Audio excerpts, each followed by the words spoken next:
सद्गुरू पैमावली मातोश्री यांना प्रथम कृतज्ञपूर्वक वंदन आणि आपण सर्व सद्भक्त सत्सगुरू आपण सर्वांना आदरपूर्वक नमस्कार.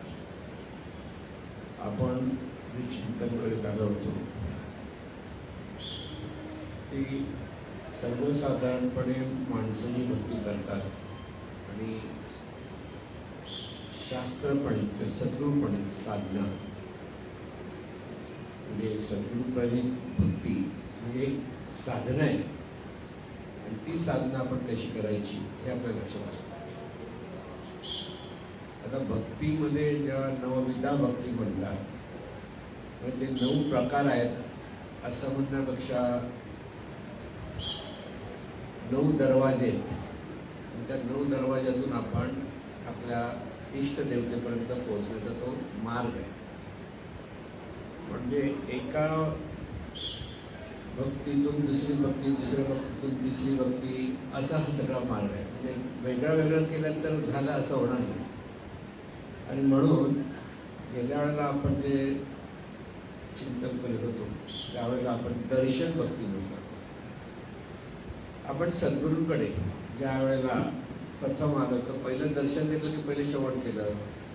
दर्शन. पहिलं दर्शन घेतलं. पहिलं म्हणजे सांगितलं हे असे सद्गुरू आहेत चला बघा. जेव्हा आपण त्यांना पाहतो सद्गुरू म्हणून तर आपल्या डोळ्यासमोर ते त्यांचं रूप आपण आता बंद डोळे केले तर त्यांचं रूप आपल्या समोर येतं. म्हणजे ते काय होतं दर्शन. आणि सर्वसाधारणपणे आपण म्हणतो ना चला देवाच्या दर्शनात जातो असं म्हणतात की नाही, देवदर्शनात जातो असा एक शब्द आहे आपल्याकडे. त्यामुळे इतर ठिकाणी इतर वेळेला ज्या देण्याची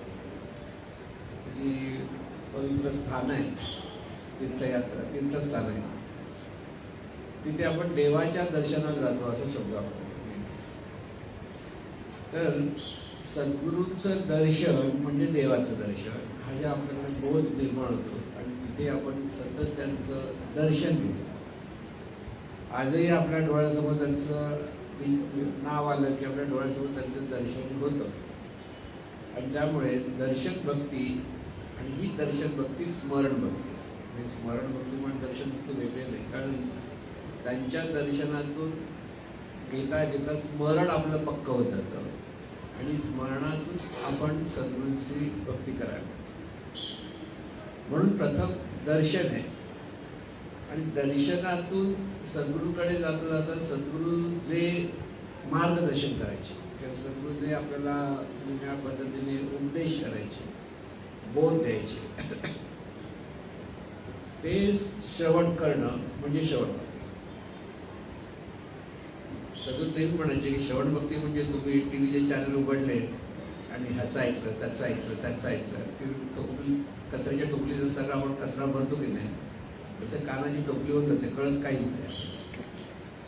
म्हणून श्रवण भक्ती करताना एकदा आपल्याला ह्यांच्याकडनं श्रवण करायचं आहे तर त्यांचं श्रवण केलं पाहिजे. मग परत दुसरं कोण बोलतं काय तिसरं कोण काय बोलतं तर तुमचं स्मरण तितकं किंवा तिथे ती श्रवण भक्ती पाहिजे तशी होणार नाही. लक्षात घ्या.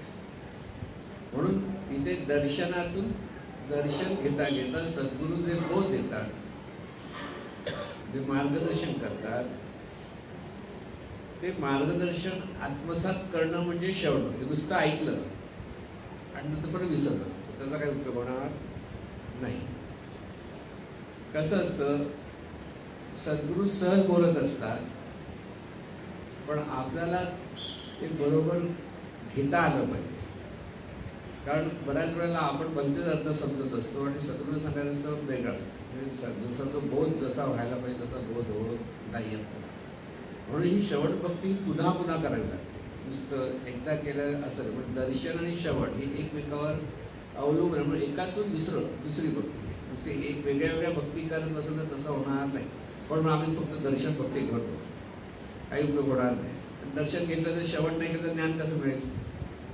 सद्गुरूकडे आपण आलो तर कशासाठी आलो? ज्ञानासाठी आलो दुसरे. पण तेही आपल्याला कुठं कळतं.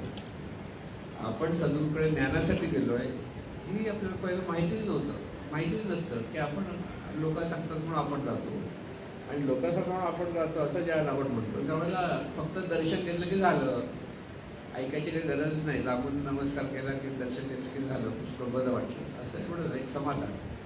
पण त्याच्यातून साधकाची प्रगती होऊ शकत नाही. म्हणून नुसती दर्शन भक्ती उपयोगाची नाही, पण दर्शन भक्तीतून श्रवण भक्ती जेव्हा निर्माण होते साधकाकडे, सद्गुरू काय सांगतो ते मला ऐकायचं, सद्गुरूने हे सांगितलं, तर ते नवीन नवीन ज्यावेळेला गोष्टी आपल्याला कळतात. देवाची पूजा असं म्हणताना महाराजांनी देव म्हणजे नेमकं काय सांगितलं आणि आपण कशी पूजा करतो ह्याच्यातलं फरक जर आपल्याला कळलं तर कळतं. कारण पूर्वी आपण मूर्ती पूजा करतो, आताही करतो, आताही कसं सोडतो असं नाही.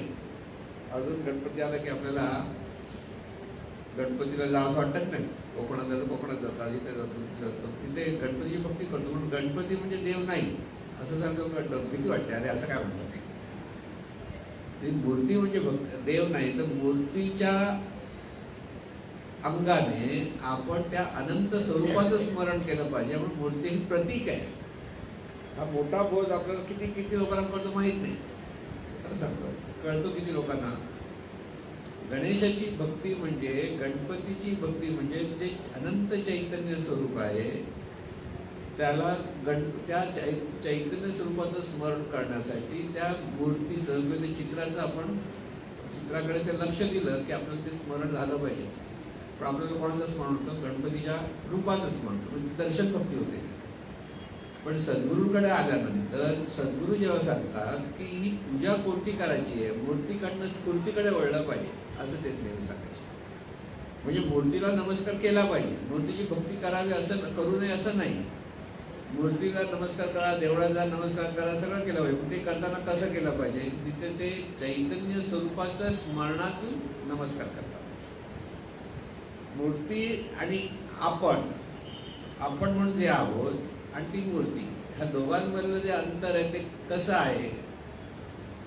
आपण परमेश्वराची मूर्ती आहोत, परमेश्वराने घडवलेली मूर्ती आहोत, आणि समोरची मूर्ती माणसाने घडवलेली. हा फरक नेहमी महाराज म्हणाले. कोणत्या मूर्तीची पूजा करायला तुम्हाला आवडेल? परमेश्वरातून निर्माण झालेली मूर्ती आवडेल की माणसाने निर्माण केलेली मूर्ती, की हलत नाही, बोलत नाही, चालत नाही, काही सांगत काही बोला की आशीर्वाद देत नाही, काही आपणच कल्पनेतून आता आशीर्वाद दिला. म्हणजे पूजा करता नेमकं काय करतो आपण? ब्राह्मण आपल्याला सांगतो आंघोळ घाला म्हणजे काय? दुर्वाण्याचं पाणी उडवा म्हणजे आंघोळ झाली, कल्पना आहे. तुम्ही त्याला तुझं दुर्वाने उडवलं तुझी आंघोळ होईल का? पण कोण विचारत नाही ब्राह्मणाला असं कसं आंघोळ हो केलं वाटतं. कारण आज तुम्ही पण स्वतः नुसतं म्हणा आंघोळ घाल, मी दुर्वाने आंघोळ करतो, बस झालं. तो म्हणा चालतं पहिले आंघोळ करूया असंच म्हणणार ना. म्हणजे जी कल्पना आहे, कपडे घातलं म्हणजे काय, अशी छोटी मूर्ती अशी तर काय करतो, सुद्धा कापसाची गोल हे करतात, त्याच्यावरती जातात कपडे घालतात. म्हणजे ह्या सगळ्या कल्पना आहेत, प्रतीकाच्या अंगाने आपण ती पूजा करतो हे आपल्याला कळत नाही. त्यावेळेला मूर्तीची पूजा वाईट आणि चांगली असं भागतात, ज्ञान पाहिजे. मूर्तीच्या ठिकाणी पूजा करत असताना आपण कोणाची पूजा करतो, कसली पूजा करतो हे आपल्याला लक्षात आलं. हे आपल्याला लक्षात येत नाही, तिथे त्यालाच कर्मकांड म्हणतात. जिथे आपल्याला लक्षात येत नाही, तिथे ज्ञान नाही. पण आपण आता करतो नाही, आम्ही श्रद्धेने करतो, श्रद्धा खूपच चांगली, मी श्रद्धेनेच केलं पाहिजे, ती श्रद्धेतून व्हायला. श्रद्धा नसेल तर भक्ती होऊ शकत नाही. परत लक्षात, पण श्रद्धा ही ज्ञानातून आली पाहिजे. तिथे ज्ञान पाहिजे. कुठे श्रद्धा निर्माण झाली पाहिजे, कशी श्रद्धा निर्माण झाली पाहिजे, तर ज्ञान माणसाला. आणि म्हणून दर्शन भक्ती म्हणताना जे आपण आता देवळात जाऊन दर्शन घेतो, इथे जाऊन दर्शन घेतो, तिथे ज्ञान नाही घेत आपण. तिथे ज्ञान देणारा कोणच नसतो. म्हणून खरी भक्ती कोणाची करायची पाहिजे, तर सद्गुरूंचीच भक्ती खरी केली. सद्गुरू हा देव, ते आपल्याला मार्गदर्शन करतात, ते आपल्या जीवनाच्या अडीअडचणी समजून घेतात. तुम्हाला काही प्रॉब्लेम असेल आपल्याला तर आपण सद्गुरूंना विचारलं तर सद्गुरू त्याचे उपाय सुचतात. आणि ते ज्यावेळेला ते सांगतात त्याच्याच होतं. म्हणजे जो आता ज्याला आपण देव म्हणतो त्याने आपलं मार्गदर्शन केलं, आपलं ज्ञान दिलं, तर तो देव. की कोणीच काही बोलत नाही, काय हसत नाही, रडत नाही, काहीच नाही बोलत नाही, तो देव. कोणता देव महत्वाचा? हा महत्वाचा मुद्दा कळला. म्हणून सद्गुरू हा देव, ह्या भावनेतून देवदर्शन केलं. सद्गुरूच्या प्रती जी दिव्यत्वाची भावना आपल्याकडे असली पाहिजे. भक्तीमध्ये दिव्यत्वाचा भाव असला पाहिजे. दिव्यत्वाच्या भावाशिवाय भक्ती कोणाचीच होऊ शकत नाही. म्हणजे मूर्तीची करा, सद्गुरूची करा, आणखी कोणाची. म्हणून भक्तीमध्ये दिव्यत्वाचा भाव, दिव्यत्व काय, ज्याची भक्ती करतो ते दिव्य स्वरूप आहे हा भाव असला पाहिजे आपण. त्यामुळे हे जे दिव्य स्वरूप आहे त्या दिव्य स्वरूपाची भक्ती, म्हणजे दिव्य स्वरूप कसं आहे असा प्रश्न येतो. त्याचं सद्गुरू जे ज्ञान देतं तेव्हा कळलं पाहिजे की हे अनंत चैतन्य स्वरूप आहे, हेच दिव्य स्वरूप, आणि त्या दिव्य स्वरूपातून हे विश्व सगळं निर्माण झालं. म्हणून आपण त्या दिव्य स्वरूपातून निर्माण झालेलं. म्हणून भक्ती म्हणजे नेमकं काय, आपण आणि देव आपल्याला जे वेगळे वाटतात म्हणजे आपण विभक्त आहोत, ते एकरूप होणं म्हणजे भक्त होणं. म्हणजे आपण सद्गुरूचे भक्त म्हणजे सद्गुरूच्या ज्ञानाशी आपण जेव्हा एकरूप होतो तेव्हा आपण सद्गुरूचे भक्त होतो. फक्त दर्शन घेतलं तर भक्त झालो असं नव्हे. श्रद्धा आहे आणि नुसतं दर्शन घेतलं पुढे काहीच करत नाही तर काय होणार, सुधारणा होऊ शकत नाही. आणि म्हणून श्रवण भक्ती महत्वाची. श्रवण भक्ती म्हणत असताना अगदी 90% जर श्रवण भक्ती प्रत्येकाने जीवनात केली तर 90% भक्तीच्या मार्गाने साधकाची प्रगती होते. सद्गुरूंच्याकडनं श्रवण, बाकी दुसरीकडे श्रवण भक्ती, पुस्तकं वाचली, हे वाचलं ते वाचलं, बाहेरची आपण काय ग्रंथात काय सांगितलं, भगवद्गीतेत काय सांगितलं, ज्ञानेश्वरीत काय सांगितलं, सगळ्यांनी सगळेच बरोबर सांगितलं, कोण चूक नाही सांगितलेली आहे. पण आजच्या काळामध्ये आपल्याला सद्गुरूंच्या भाषेने, आपली भाषा ती सद्गुरूंची भाषा आहे. आपल्याला आजच्या काळात तर ज्ञानेश्वर माऊलींची भाषा समजायला फार कठीण होते, कारण त्यावेळेची भाषा वेगळी आहे, त्याचा अर्थ पण समजायला कधी कधी कठीण होतं आपल्याला. आणि ओवीबद्ध आहेत त्या सगळ्या, पूर्वीचे सगळे ग्रंथ हे ओवीबद्ध असतात, पद्यातून असतात, डायरेक्ट असं सांगितलेलं नाही आहे.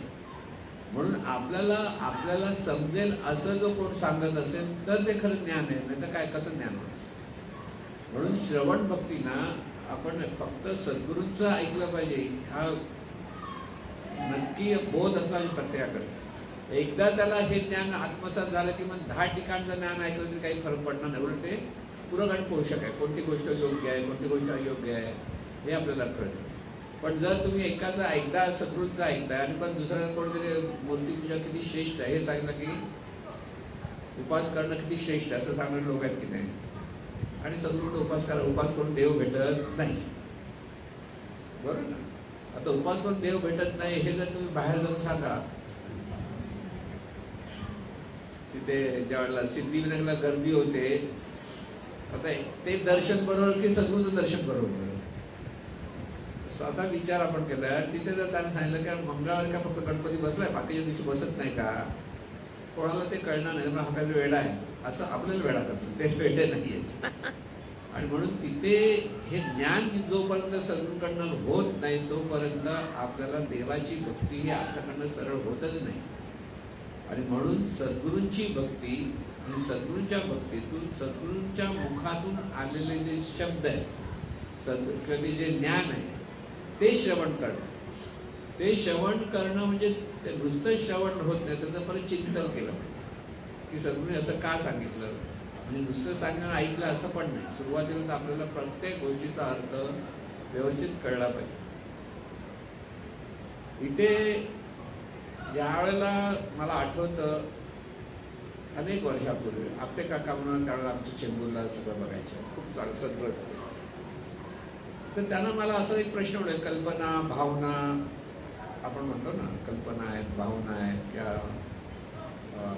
विचार, ह्याच्या हे सगळं एकच आहे की वेगळं वेगळं आहे, मला नाही माहिती. कसं होतं सगळं हे सांगितलेलं आपल्याला माहीत नसतं, कारण विचाराचीच रूपं कल्पना भावना वगैरे ही विचारांची रूप आहे. पण पटकन आपल्याला लक्षात येत नाही, असं पटकन विचारलं तर पटकन येत नाही. तसे ते अभ्यास होते, त्यांना त्यांचं ग्रंथांचं वाचन खूप छान होतं, म्हणजे अगदी भजनं वगैरे सुंदर करायचे. तर ते पटकन त्यांना मी त्यावेळेला प्रश्न विचारला होता, त्यांनाही गोंधळ झाला, हे खरोखर तेच आहे की वेगळं आहे. मग शेवटी सद्गुरूंच्या ठिकाणी ज्यावेळेला ऐकता आलं की कधी कधी म्हणून होतं आपापसात आपण जेव्हा चर्चा करतो त्या चर्चेतून कदाचित भलती उत्तरं येऊ शकतात, तिथे सद्गुरूंच्या मार्गदर्शनातून आपल्याला उत्तरं घेता आली पाहिजे. हा दुसरा भाग श्रवण भक्ती म्हणत असतात. म्हणून ते ज्ञान आपल्याला समजेपर्यंत ते ज्ञान झालेलं नसतं आणि बऱ्याच वेळेला आपल्याला ज्ञान झालं असं वाटतं ते तसं खरं नसतं. आपण ज्या पद्धतीने समजून घेत असतो आणि सद्गुरूंना जी पद्धती सांगायची त्याच्यामध्ये खूप मोठा फरक आहे. कारण सद्गुरू हे देवभावातून बोलत असतात आणि साधक हा देहभावातून ऐकत असतो. जसं आपण मराठीतून ऐकण्याचा प्रयत्न, एखादा माणूस इंग्लिशमध्ये बोलतो काय हाल होतात आपले, त्याचं इंग्लिश आपल्याला कळत नाही. एकदा फॉरेनर तुमच्यासमोर इंग्लिशमध्ये बोलत असेल तर काय बोलून तेच कळत नाही. आपण अशी बसू आणि पुढे बाहेर निघतो. तसं खरं म्हणजे फरक आहे हा देहभाव आणि देवभावातून असलेल्या श्रवण भक्तीचा.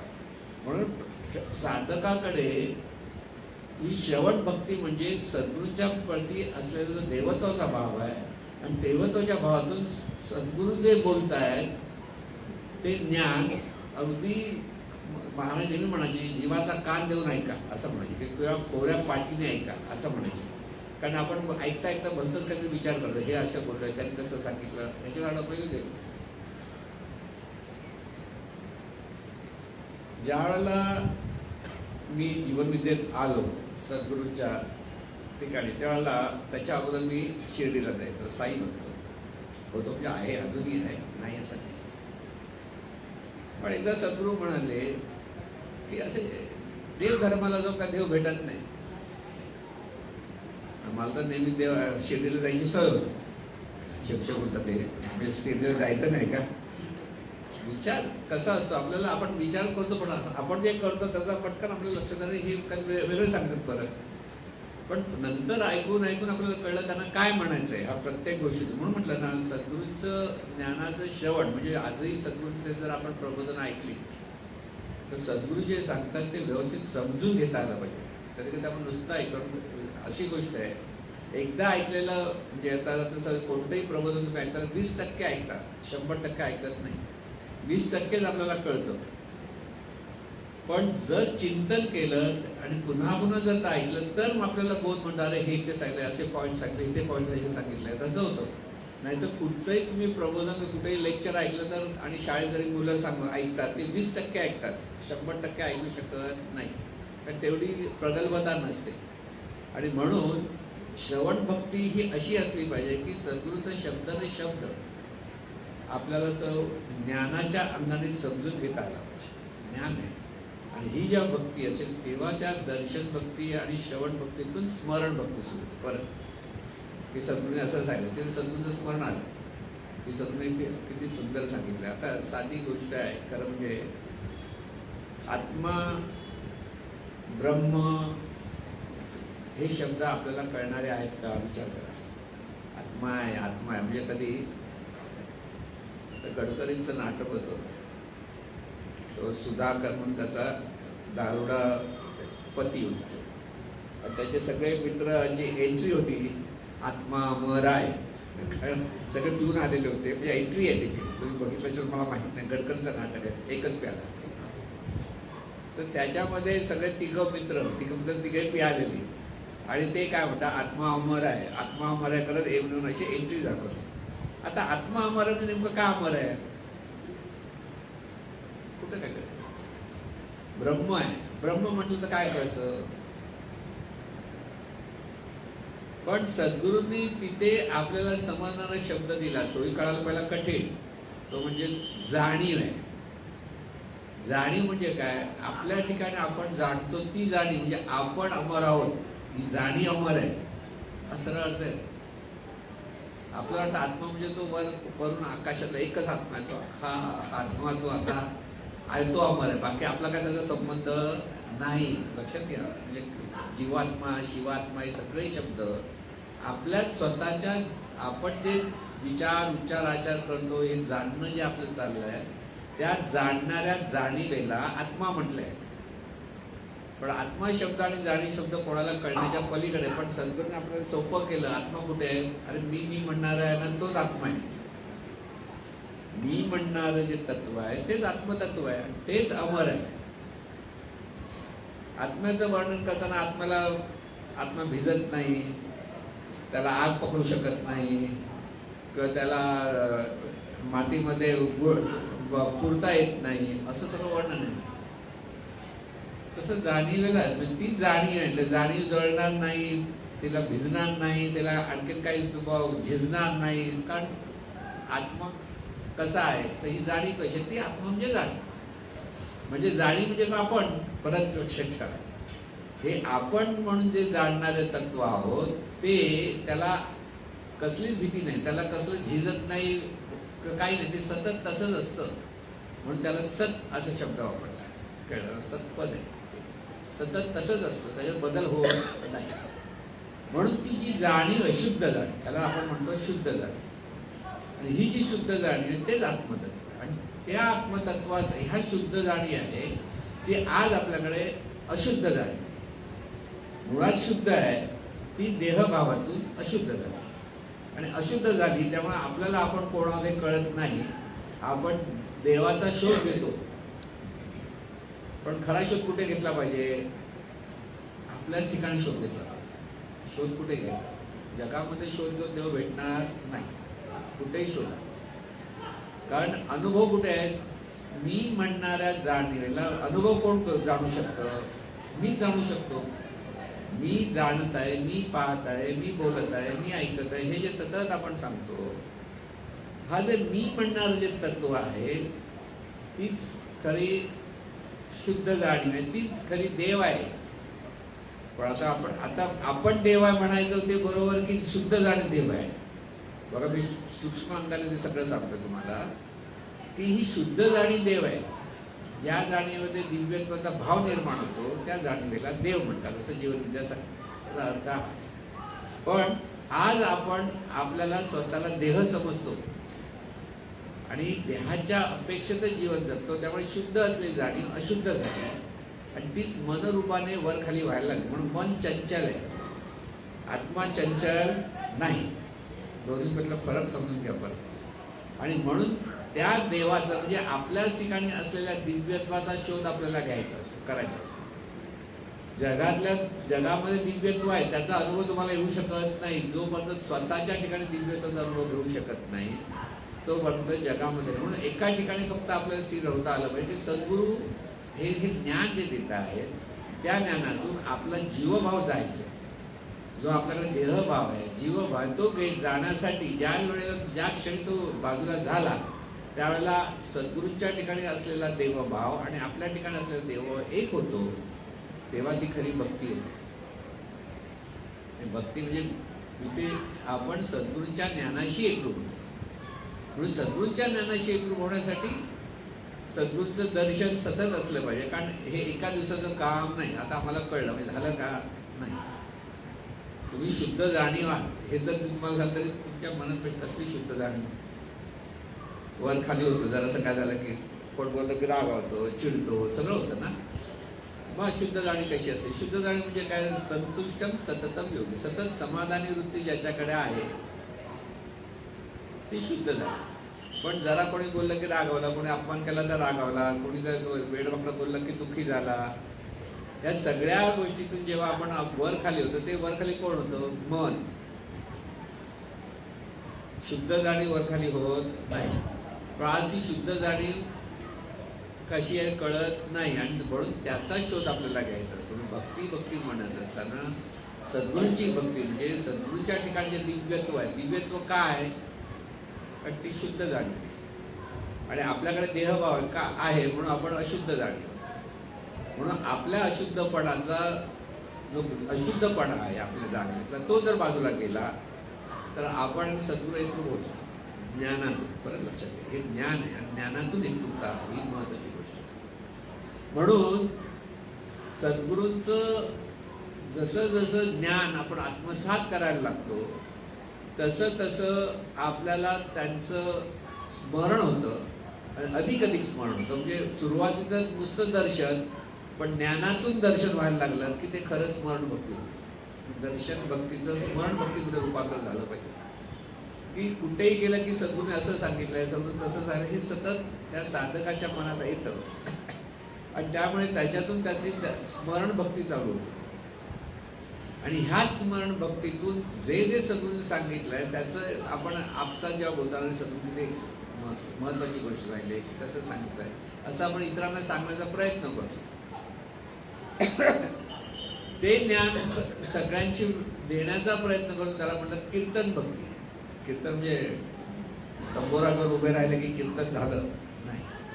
कीर्तन म्हणजे सद्गुरूंचं ज्ञानाचं वाटप, सद्गुरूंच्या ज्ञानाच्या अंगाने आपण जेव्हा स्पष्ट शुद्ध ज्ञान ज्या वेळेला आपण इतरांना देण्याचा प्रयत्न, इतरांना सांगण्याचा प्रयत्न, कारण तिथे सद्गुरूंचं महात्म्य येते त्यासाठी तू ये बाबा सद्गुरूकडे ये, आई सद्गुरू असं असं बोलतात. कशाला येऊ असं म्हणतात तर सद्गुरूने असं असं सांगितलंय, असं असं सांगतात, बघायला असे करून लोक येतात आणि त्यांच्याकडे ती परत तिथे त्याचे कीर्तन भक्ती होते. म्हणजे सद्गुरूच्या ज्ञानाचं त्या शिष्याला कौतुक असलं पाहिजे की सतत सद्गुरू म्हणजे आपले महान म्हणतो. म्हणजे काय ज्ञान तिथून जेव्हा येतं तेव्हा वाटतं की सद्गुरूने आपल्यामध्ये देह सारखेच वाटले, तर त्या देहातून ते ज्ञान जेव्हा येतं ते दिव्य ज्ञान असतं. हा बोध आपल्याला घेतला लक्षात.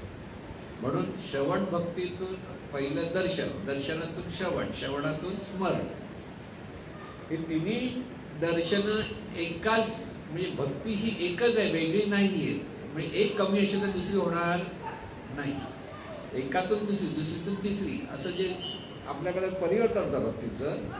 आणि ज्यावेळेला शिष्याच्या ठिकाणी ते ज्ञान आत्मसात होण्याची जी प्रगती होते की त्याला कळायला लागतं. पहिल्यांदा कळत नाही, पहिला फक्त आपण ऐकतो काहीतरी वेगळं बोलतात, चांगलं बोलतात, एवढंच समजतो, बाकी काही समजत नाही.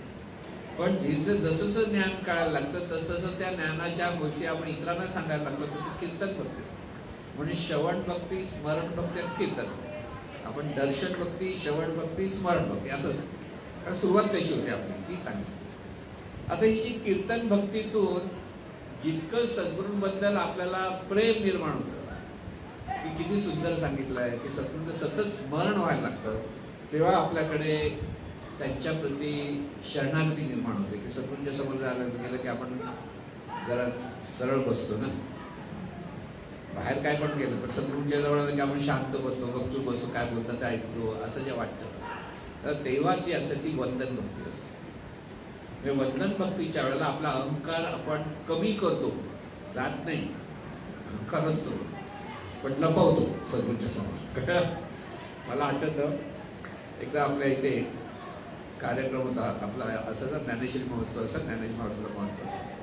तर स्टेजवर आपले चिंतनकर बसले होते, त्यांना दिसत नव्हतं ना सद्गुरूंचं असं असं होतं, तर ते असे बसले आणि बरेच लोक समोर बसायचे, स्टेजवर बसायची पद्धत होती, सद्गुरूंना आवडायची. तर त्यावेळेस एक साधक असे येऊन त्यांना ओरडत, तुम्हाला कळतं बिलत नाही कुठे बसायचं, कसं बसायचं. त्यावेळेस मी पण तिथेच होतो म्हणून मी ऐकलं. त्यावेळेस असं सद्गुरूंचा हा शिष्य आहे आणि असं कसं बोलायला पाहिजे, बिचारे ते पण शिष्य आहे, आयाला दिसत नाही म्हणून जरा समोर जरा पुढे गेलेलं असते. पण आपल्याकडे सद्गुरूंचं कार्य करतो म्हणजे तिथे नम्रता किती असली म्हणजे तो कार्यकर्ता दिसत. कळलं, लक्षात घ्या. अहंकार सद्गुरूंकडे येता कामा नये. म्हणजे सद्गुरूंच्या समोर तो हात जोडून उभा राहतो कार्यकर्ता, नाव घेत नाही, कारण नाव कशात आपली सगळ्यांची स्थिती तशीच असते म्हणून सांगतो. म्हणजे एखादं नाव घेतलं म्हणजे का बाईकडे चांगलं न राहील, त्याची बोध घ्या. तर तिथे आपल्याला नम्रता असली पाहिजे, कारण सद्गुरूचा शिष्य किंवा सद्गुरूचा कार्यकर्ता खरा कोण, जो नम्र हुशारा करत असेल तर आपण म्हणतो कसं सद्गुरूचा भक्त असं म्हणतो ना. तुम्ही सद्गुरूच्या जवळ जाताना काही झालं कळत नाही असंही म्हणतो बरोबर म्हणायचं आपण. तर अशा गोष्टी भरपूर होतात. कारण इथे कसं होतं, आपण सद्गुरूचं कार्य करतो आहोत आणि त्यामुळे सद्गुरू त्यांना जवळ घेतात कार्याच्या मध्ये. त्यावेळेला त्या कार्यकर्त्याचा अहंकार फुलतो, कारण ते कळत नाही सद्गुरू तुला दयपोटी जवळ घेत आहेत, तर आपल्याला नम्र व्हायला पाहिजे. तिथे त्या ठिकाणी उलट होतं आणि म्हणून ती एक भीती असते. सद्गुरूच्या जवळ जायला हरकत नसते, पण सद्गुरूच्या जवळ म्हणून सगळेजण कौतुक करायला लागलं की आपल्या डोक्यामध्ये हवावर कळलं. एकदा ग्रंथदिंडी त्यावेळेला असायची, तर तो साधक होता. त्या ग्रंथदिंडी साधकांच्या जवळ बघा माझं मॅग्नेट कसं आहे, लोक माझ्याकडे खेचून येतात. अरे मग तू सद्गुरूच्या ज्ञानाने तर आदर करता हे विसरत नाही. इथे सगळं सद्गुरूंचं महत्व आहे हे जोपर्यंत साधकाला कळत नाही तो त्या अहंकार हा मध्ये येतो. लक्षात घ्या. म्हणजे गाढवाची जी गोष्ट सांगितली जाते ना, गाढव होतं, गाढवावर रामाची मूर्ती करून मिरवणूक काढली, असं म्हणजे नमस्कार करतो, नमस्कार करतो. तो गाढवा वाटला आणि आपल्याला नमस्कार करताय. तर गाढवाला नमस्कार वाटला की त्या अहंकार फुललं आणि ओरडायला लागलं. ओरडायला लागल्यावर काय केलं, जशी मूर्तीची पूजा मूर्ती बाजूला घेतली आणि गाढवाला एक काठी मारून हकललं. एवढा माझे नमस्कार आता काठीत कशा हकलताय, कारण गाढवाला नमस्कार होतच नसतो.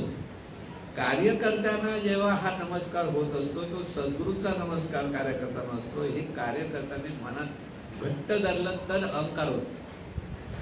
कार्यामुळे त्याची प्रगती होत असते, पण तिथे अहंकार जेव्हा येतो तेव्हा तो अहंकारामुळे त्याची प्रगती होते. हे महत्वाचं लक्षात. म्हणून सद्गुरूंची भक्ती म्हणत असताना ह्या सगळ्या गोष्टी आपल्या लक्षात येतात. ह्याच्यातून लक्षात घ्या, श्रवण आणि श्रवणातून कीर्तन. कीर्तन म्हणजे त्या ज्ञानाचं पुन्हा पुन्हा आपण चिंतन करतो. त्या चिंतनातून ते कीर्तन असतं, पुन्हा पुन्हा करतो. आणि त्याच्यातून सद्गुरूंप्रती आपल्याला जी देवत्वाचा भाव अधिक प्रगट होतो. आणि त्या देवतेच्या प्रगटातून आपला अहंकार कमी होऊन आपण त्यांना वंदन करतो, म्हणजे त्यांना शरण जातो. शरण जाणं महत्त्वाचं. शरणाशिवाय परत भक्ती होत नाही. ती शरणागती दोन पद्धतीची असते. वरवरची शरणागती आणि हातून शरणागती. सद्गुरू समोर आलं की आपण अशा वाकून दुखून सगळे शरणागत करतात, बाहेर आल्यावर रुबाब करतो, तर ती शरणागती नाही. जसं सद्गुरूच्या समोर नम्र होतो तसं सर्वांकडे नम्र झालं पाहिजे. ही बोध तिथे असायला पाहिजे. आणि त्यामुळे अहंकार कमी होणं ही भक्तीतलं एक मुख्य हेतू असला पाहिजे. आपल्याकडचा अहंकार, आपल्याकडचा देहभाव कमी झाला पाहिजे. तो वाढत असेल तर आपलं काहीतरी चुकतं. हे स्वतःच परीक्षण निरीक्षण साधकाने केलं पाहिजे. जो साधक असं निरीक्षण परीक्षण करायचं अहंकार फुलत असेल, त्याला कोणीतरी जाऊन बोलला अरे जर चुकता, तो त्याच्यावर डापट उलट, तू कोण शिकवणार मला, उलट होतं बऱ्याच वेळा. पण बऱ्याच वेळेला लोक बघतात लागून, बोलत काय नाहीत, पण ते समजतात काय अगदीच हे करतात असं वाटतं. बऱ्याच वेळा आपण म्हणतो तुम्ही हुशाऱ्या करतात, जाता महाराज जवळ घेता पण हुशारी करतात, असं त्यावेळेला घडलेल्या गोष्टी सांगतात. म्हणून दर्शनातून श्रवण, श्रवणातून स्मरण, स्मरणातून कीर्तन आणि कीर्तनातून वंदन. म्हणजे एकातून दुसरी भक्ती अशी प्रगट होते. म्हणजे एक भक्ती परिपक्व होते, दुसऱ्या भक्तीमध्ये रूपांतर होतं. म्हणजे नुसती वेगळ्या वेगळ्या प्रकारने एकच जी संपूर्ण भक्ती नवविधा की त्याच्यातून स्मरण करता करता सद्गुरूंच्या ज्ञानाचं आपण एक वेळेला ते एक पैलू बघायला लागतो. आणि त्यावेळेला आपल्याला त्या ज्ञानाची महती कळायला लागते. आणि ज्ञानाची महती कळल्यानंतर हे आत्मसात होण्यासाठी पुन्हा तो सद्गुरूला शरण करतो, म्हणून वंदन करतो. म्हणजे वरवरचा नमस्कार नाही, तर आतून आपल्याला सतत वाटत असतं की सद्गुरूकडे हे ज्ञान मिळणं म्हणजे केवढं महाभाग्य आहे आपलं. कारण सद्गुरू आपल्याला सहज देत होते. तो एक असा काळ होता की रोज सद्गुरूंची प्रबोधन असायची. पण त्या श्रवण भक्तीमुळे अनेक लोक जे ऐकत होते सगळीकडे जाऊन पुन्हा पुन्हा, आधी सुरुवातीला कळत नव्हतं, पण पुन्हा पुन्हा पुन्हा पुन्हा ऐकल्यानंतर हळूहळू ते ज्ञान कळतं. हे ज्ञान एकदा ऐकून कळत नाही, पुन्हा पुन्हा ऐकावं लागतं. म्हणून सद्गुरू कोणते विचारलं पुन्हा पुन्हा तेच काय सांगता. एकदा प्रबोधनानंतर महाराज करू ते म्हणाले एकदा सांगून कळत नाही म्हणून पुन्हा पुन्हा सांगितल्याशिवाय कळणार नाही. त्यांनी रामदास स्वामींचं पण उदाहरण दिलं. काय सांगितलं, एकदा जेवलो परत जेवत नाहीस का, एकदा तहान लागली पाणी पिलं की परत पाणी लागत नाही का, लागते, तहान लागते. तसं हे ज्ञान जोपर्यंत आत्मसात होत नाही, कारण नुसतं शब्दाने कळलं म्हणजे ज्ञान झालं असं नाही. त्याला शाब्दिक ज्ञान म्हणतात. ते शाब्दिक ज्ञान फार धोकादायक आहे. शब्द ज्ञाने घात केला असं तुकाराम महाराज म्हणाले. महाराजांनी पण प्रबोधनात बऱ्याच वेळा सांगितलेलं आहे की इथे श्रवण भक्ती म्हणताना आपल्याला खूप काहीतरी कळतं. असं जेव्हा एकदा माणसाच्या मनामध्ये एक अहंकार निर्माण व्हायला लागला की तो ऐकायचं बंद करतो. ज्ञान हे सतत श्रवण भक्तीतूनच आपल्या अंतर्मनात मुरलं पाहिजे. त्यासाठी पुन्हा पुन्हा ऐकलं पाहिजे. एकदा ऐकून होत नाही, त्या ज्ञानाचं पुन्हा पुन्हा चिंतन झालं पाहिजे. चिंतनातून म्हणून म्हटलं घरी गेल्यानंतर बऱ्याच वेळा कधी काही लोक लिहून काढायचे सद्गुरूंची प्रबोधन. त्यांचा अधिक फायदा झाला तुम्हाला लक्षात येतो, कारण ते त्यांच्या मनामध्ये पुन्हा पुन्हा पुन्हा पुन्हा ऐकल्यामुळे ते ठसायला लागतं.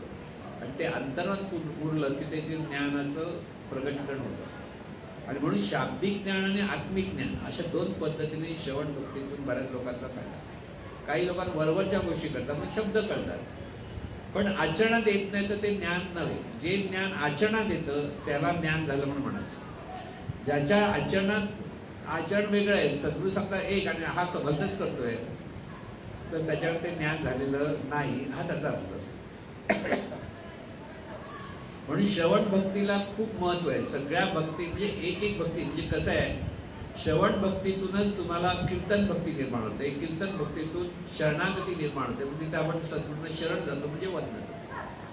इथे सगळीकडे सद्गुरूंप्रती असलेला देवत्वाचा भाव महत्वाचा. जर देवत्वाचा भाव नसेल, बऱ्याच वेळेला आपण सद्गुरू हा शब्दामध्ये देवत्वाचा भाव नाहीतर मार्गदर्शक आहे असं म्हटलं तर तिथे देवत्वाचा भाव नाही ना. सांगणारे लेक्चरर आहेत असं म्हणजे म्हणतो ना, पण बरेच लोक आपल्याला लेक्चर देतात तिथे देवत्वाचा भाव येत नाही आपल्याला. सद्गुरू म्हटल्यानंतर आपल्या ठिकाणी तो देवभाव निर्माण झाला. देवभावातूनच भक्ती होते, म्हणून प्रत्येक ठिकाणी देवत्वाचा भाव मात्र महत्वाचा असतो. आणि त्या वंदन भक्तीतून अर्चन भक्ती निर्माण होते. अर्चन म्हणजे समर्पणाची भावना तयार होते. एकदा गोंदवलेकर महाराजांकडे एक भक्त आला. गोंदवलेकर महाराज मला कोटीवर असायचे. त्याने भरजरी असा धोतर आणलं, त्याला काय म्हणतात पितांबर म्हणतो ना आपण, असं मोठं सुद्धा मलमलीचं घेऊन आणलं. कारण गोंधळ खुश होतो. गोंधळ म्हणजे काय आहे हे, अरे घालत नाही तू कशाला आणलं असेल. ते घालतच नव्हते, ते लंगोटीवर असायचे. तो बिचारा नाराज झाला, कारण की एवढं आणलं व्यापारी होता, एवढं महागाचं आणलं सगळं खुश होते. लोकांची कल्पना असते. नंतर ते असं करणं, माझ्याजवळ नाही ते मला दे, म्हणजे माझ्याजवळ नाही तुझ्याजवळ आहे ते मला दे. प्रश्न पडला हे काय द्यायचं, ह्याच्याकडे माझ्याजवळ त्यांच्याजवळ.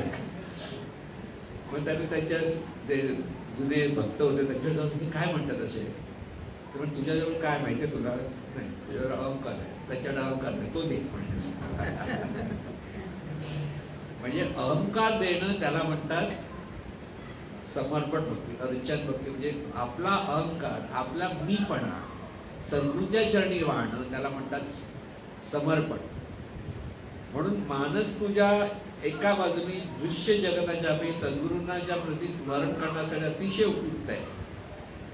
पण त्या मानस पूजेचा विकास नंतर समर्पण भावात व्हायला पाहिजे. हे सर्व सद्गुरूंचं आहे हा भाव तिथे द्यावा.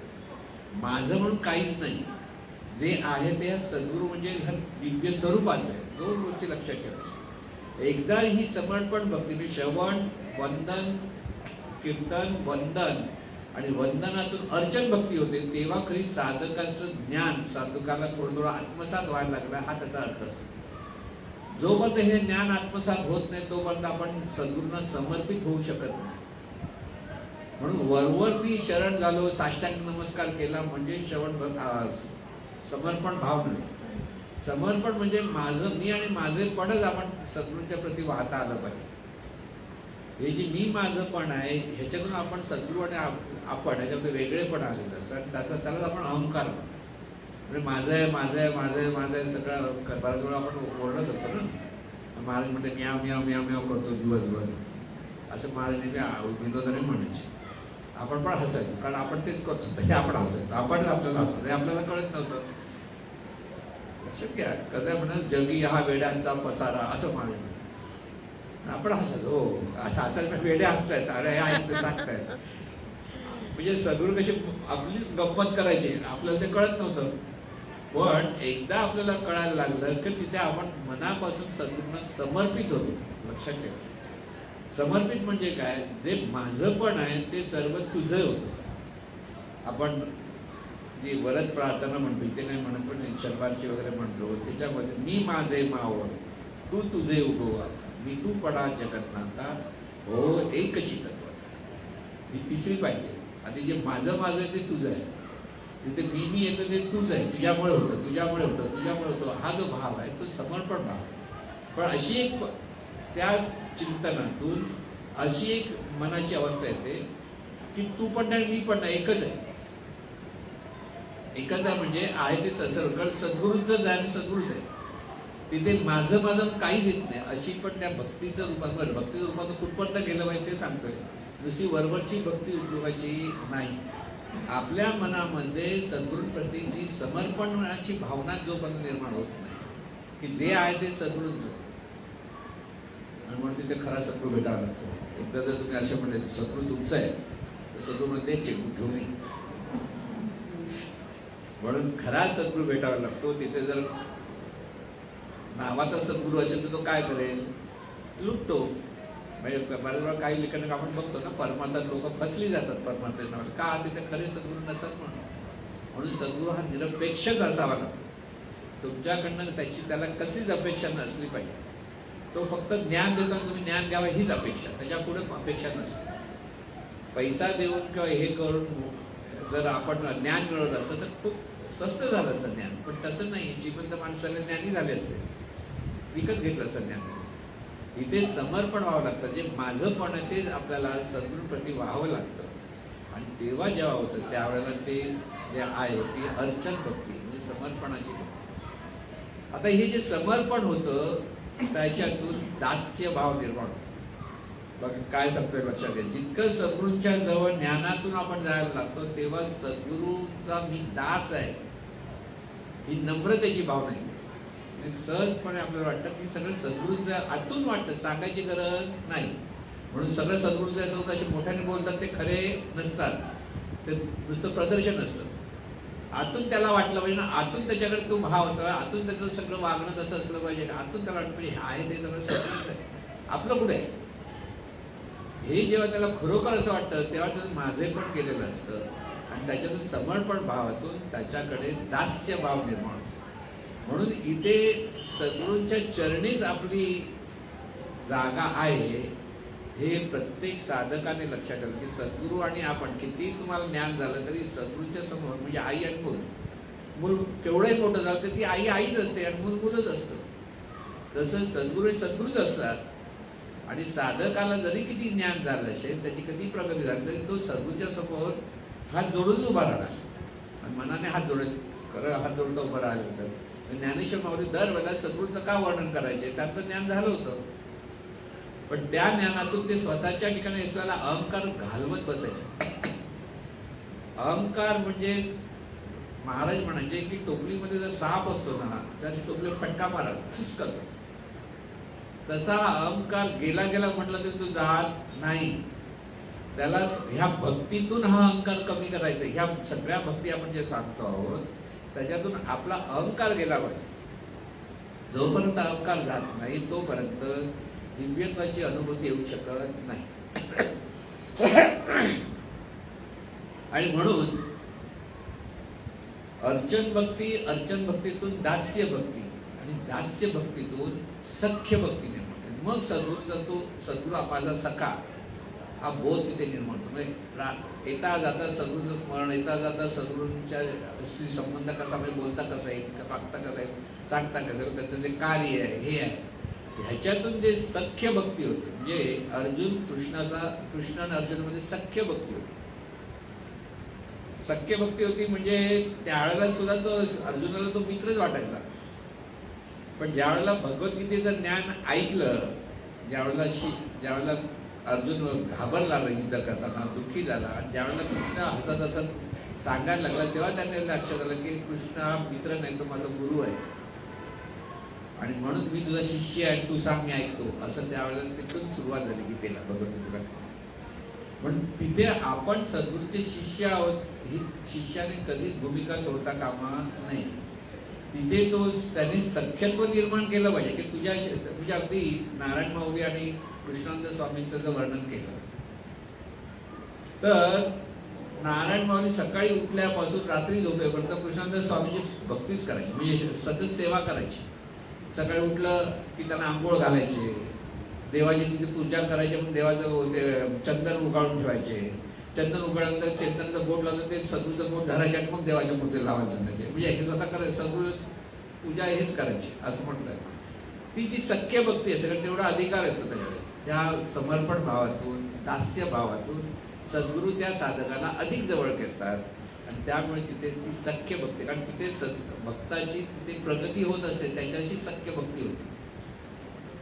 पण दास्य भक्ती आणि सख्य भक्ती दोन्ही त्याच्याकडे असले पाहिजे. आपण सद्गुरूचे दास आहोत, सद्गुरूचा सतत ध्यास असला पाहिजे तिथे की सद्गुरूंना दर्शन घेतल्याशिवाय, सद्गुरूंना भेटल्याशिवाय, सद्गुरूचं ज्ञान ऐकल्याशिवाय चैन पडत नाही. आणि ही जी चैन पडत नाही त्यावरती असते ती दास्य भक्ती असते आणि त्या दास्य भक्तीतून सख्य भक्ती म्हणते की सद्गुरू माझा सखा आहे, कुठेही जायचं की सद्गुरू माझ्याबरोबर आहे, हा जो भाव निर्माण होतो तेव्हा ते सख्य भक्ती होते.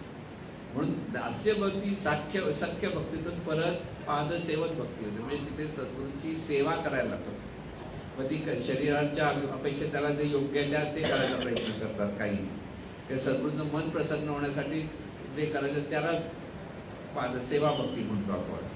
आणि तिसरी गोष्ट म्हणजे सद्गुरूंचं ज्ञान आचरण आणणं ही सर्वात मोठी सेवा आहे, हे लक्षात ठेवा. म्हणजे आपल्याला सुधारणं ही सर्वात मोठी सद्गुरू सेवा आहे. सद्गुरू प्रसन्न होतात जेव्हा साधकाची प्रगती होते आणि साधक त्या पद्धतीप्रमाणे आचरण करतो आहे, हे जेव्हा त्यांच्या लक्षात येतं. सेवा खरी ती सेवा भक्ती, पादसेवा भक्ती म्हणजे पायाची सेवा करणं एवढी भक्तीची समज तशी नाहीये. तर इथे ज्ञानातून सद्गुरूंची भक्ती झाली पाहिजे. म्हणजे तिथे सतत सद्गुरूंची आपल्याला सेवा करायची वाटते. सद्गुरूंचं काय ते सोयीचं काय कसं ते करावंसं वाटतं. असं परत आपण धावतो पडतो सद्गुरूंच्या मागे. तर ती असते ती पादसेवा भक्ती. आणि त्याच्या पलीकडे ज्या एक म्हणतो एका भक्ती दुसरी ती करता करता सद्गुरूच विचारतात कसं चाललंय तुझं. कारण सद्गुरू माहिती आहे त्याची काय प्रगती आहे.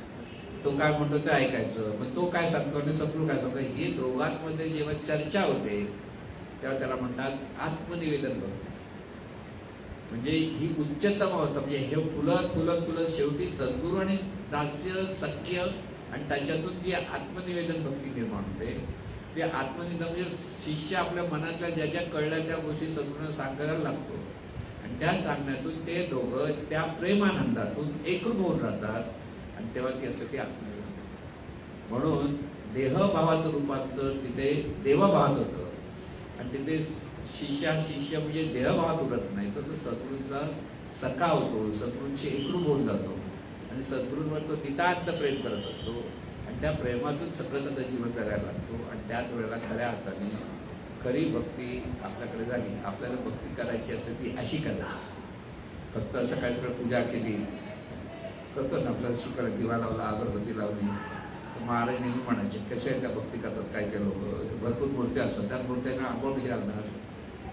तर एक मुलगा होता वडील त्याची भक्ती अशी करत त्यांना ते बाहेर गेलं जर भक्ती हे करा देवाची पूजा करा. हो म्हणा काय केलं आंघोळ घालायची. त्यांनी सगळ्यांना एका काय कपड्यामध्ये भरलं नळाखाली त्याला असं झालं होतं आणून ठेवलं. महाराजांनी प्रबोधनाने सांगितलेली गोष्ट आहे. बरं आता कुंकू लाव म्हणजे चंदन लावायचं. मग असं चंदन ठेवलं असं अशी टिक्की मारली. सगळं ऍक्टिव्ह करून दाखवायचे अशी टिचकी मारली की जर सगळे वडलं की झालं चंदन लावलं. अशी भक्ती नाही. म्हणजे तो आपला वडिलांनी सांगितलं म्हणून आपण काहीतरी केलं पाहिजे अशी भक्ती जाते ती भक्ती नाही. तिथे मनापासून आपल्याला ती भक्ती व्हायला हवी. म्हणून ती भक्ती सद्गुरूंची भक्ती आहे. लक्षात घ्या सद्गुरू हाच देव. सद्गुरू हेच परब्रह्म. हा ज्या साधकाच्या ठिकाणी शिष्याच्या ठिकाणी जेव्हा सद्गुरूंप्रती भावना निर्माण होते तेव्हा तो खरा भक्त ह्या पदाला पोचतो. म्हणून भक्त या पदाला पोचतो तिथे देवभाव जागृत होतो. हा देवभाव प्रत्येकाच्या ठिकाणी प्रगट झाला पाहिजे. त्यासाठी ही भक्ती आपल्याकडनं कशी झाली पाहिजे हे आपण प्रत्येकानं ओळखून घ्यायचं. ती होतं की नाही ह्याचं चिंतन आपण दुसरं काय करतो बघू नका. आपण काय करतो ते बघा. आणि त्याप्रमाणे सगळ्यांची नम्रतेने बोलतोय, प्रेमाने बोलतोय, कृतज्ञतेतून बोलतोय. सद्भावना ते जास्तीत जास्त आल्या पाहिजे. जर सद्भावना नसतील तर ती भक्ती नाही. सर्वांप्रती सद्भावना, सर्वांच्या प्रती आपलेपणा. आणि ह्या प्रतीने सर्वांना तो जवळ घेतो. जसं सद्गुरूच्या जवळ तो जातो तसं त्याच्या वागण्यातून सर्व त्याच्या जवळ यायला लागतात. तेव्हा तो खरा भक्त असतो. तो जवळ येत नाही म्हटलं तर भक्त नाही. कोण घाबरून जातो बरे बाबा त्याच्यावर कशाला झाला नाही असं म्हटलं. भक्त नाही त्याला किती जरी शब्द कळले आळलं तरी त्याला घाबरून लोक जातात. भक्तीमध्ये भीती नाही, भक्तीमध्ये प्रेम असतं. जिथे भीती आहे तिथे भक्ती नसते. म्हणजे लक्षात. आणि त्यामुळे ह्या सगळ्या भक्तीचा जो कळस आहे तो आपल्याला सद्गुरूंशी एकरूप होण्यात आहे. सद्गुरूंचं ज्ञानाशी एकरूप होण्यात आहे. ते ज्ञान आपल्या सर्वांना हो अशी सद्गुरूंनी प्रार्थना. हे ईश्वरा सर्वांना चांगली बुद्धी दे, आरोग्य दे.